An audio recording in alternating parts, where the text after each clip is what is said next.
Welcome to Awaken Within. I'm your host, Skylar Shelton.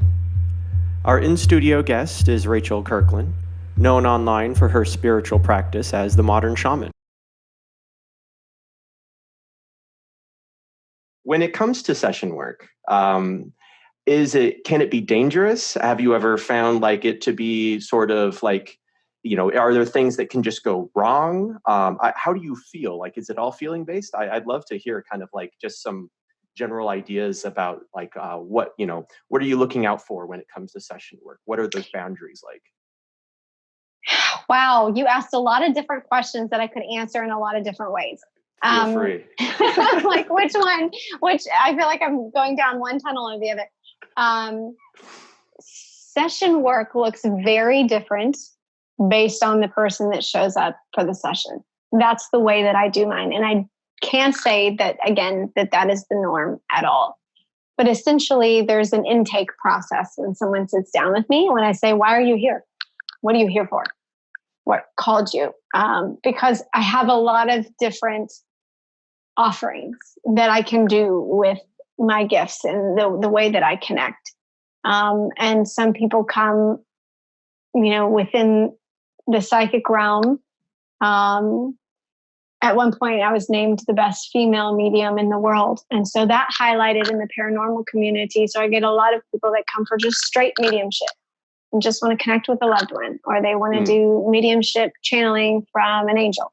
They want to do mediumship channeling from an ascended master or whatever, or their higher self, a very, very specific type of connection, and basically just channeling that sense of information that I get speaking to that individual or collectives or galactic beings or whoever they want to connect with. That's a very different type of session versus a homicide missing person where, so you can use, it's just kind of like teaching someone to read. You know what I mean? It's like, okay, what do you want to do with your reading skills? So the sessions can look very different. And the way that I feel like I best serve humanity in my experience, when I had to kind of come up with how do you market this, or how do you platform this, or what do you do with them? I mean, it's just to me, it feels like reading. It's like, okay, well, I could do a million things with it. And I've kind of done them all, to be honest with you. So the way that I feel like I best serve people is by asking them first, why did you come to me? What do you want to walk away with? And what do you want to feel like, what would be most helpful to you? Some know very specifically, and they'll come with a list of questions. Some don't. They have general topics of concern. I need clarity in my life. I need healing in my body. Or specific in terms of finding a certain person, or I want to know what happened, how they died. I want to know, some of them are very specific like that. So sessions look incredibly different depending on what they come to me with. And I always start with that little bit of intake of why are you here? How can I help you? And I listen and let them kind of give me that information. Again, there are a lot of traditional psychics or mediums that will be like, I don't want to hear anything. I just want to do a blind reading. And you can do that. And I've done that and I can do that. But to me, that's not as beneficial to the person. It's I may tell you about your great Aunt Mary and you don't care. It's that's not why you're here. You wanted to talk about your ex-boyfriend or whatever. So I start with that, with their intention. And then I found that my sessions kind of split into two different segments, which one is the traditional shamanic ancient healer and a lot of healing work and moving things from the body and looking at doing a lot of psychic surgery, what we call psychic surgery. So this is moving organs, areas that hold trauma that maybe haven't solidified all the way through the form. Sometimes they have. Sometimes they're tumors, or people can't get pregnant, or sometimes there's very physical aspects of it. And I've dealt with all of that.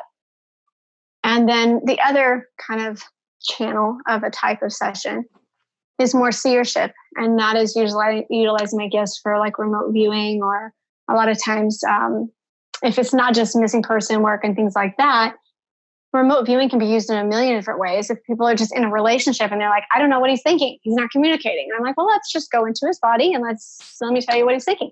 When I think of you, let me tell you where I feel it. Let me tell you what my thoughts are. Or let's go back and remote view a particular fight that y'all had. Let me give conversation to what was really going on in his head. So something as simple as that is just give people clarity of wow, I I didn't know. He said that a million times. That's what I hear all the time. Oh, he's told me that a million times. I'm like, well, then you're not listening, because that's exactly what he's thinking. And he's telling you that. You're just not believing it, or, whatever. Do you ever find yourself playing therapist? Is that a bit of a challenge? Yeah. Yeah, if that's what someone comes for, in terms of if they're in an intention. And my prayer before every kind of session is just that Spirit speak through me, use whatever feels like is relevant for that person, whatever's best for that person in that moment.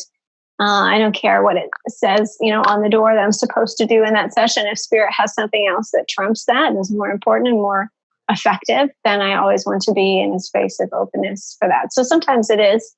And when I'm doing that, if there's a sense of, I still don't do it from my Rachel perspective, or I'll say, hey, this is just me speaking, versus this is me going into your body and speaking to Spirit through you. A lot of times, that sense of connection, if I am what I call energy melding. So it's similar to an empath, but it's a little bit more integrative with remote viewing and empathic connection. And so you move your spirit into the form of another. And then from there, you connect up to their higher guidance, to their ancestors or there. So it's kind of like having their psychic gifts through them. You just have interaction in a more intimate way, versus traditional psychic gifts. It's kind of like you're standing on the outside and I'm on the phone and I'm talking. And it's like this, and I'm telling you what I'm receiving, but it's almost like from a frequency or some sort of satellite that I'm picking up the information from the cosmic web and I'm sharing. I can do that too. But to me, that's much less impactful, because I'm not experiencing it with you. I'm not telling you how they're speaking to you. And so a lot of times if I'm saying, hey, I can hear them, they're talking to you, you're clairaudient. They're coming straight through in your internal head. And like, yeah, I hear voices all the time, but I just thought it was my own, I'm like, well, they don't sound like your voice. Listen to them. And they're like, you're right. It's like a father figure. It sounds like a dad. It sounds masculine. I'm like, yeah, you just never listened your whole life, to the point that a little bit of character analysis could do you good. It's like, we don't stop and we don't listen. So anyways, all of that to say, if I am playing like therapist or that comes in, I try to give a little bit of information and say, I'm not reading you right now. I'm not in your body. I'm just sharing from my sense of person to person, whatever is relevant.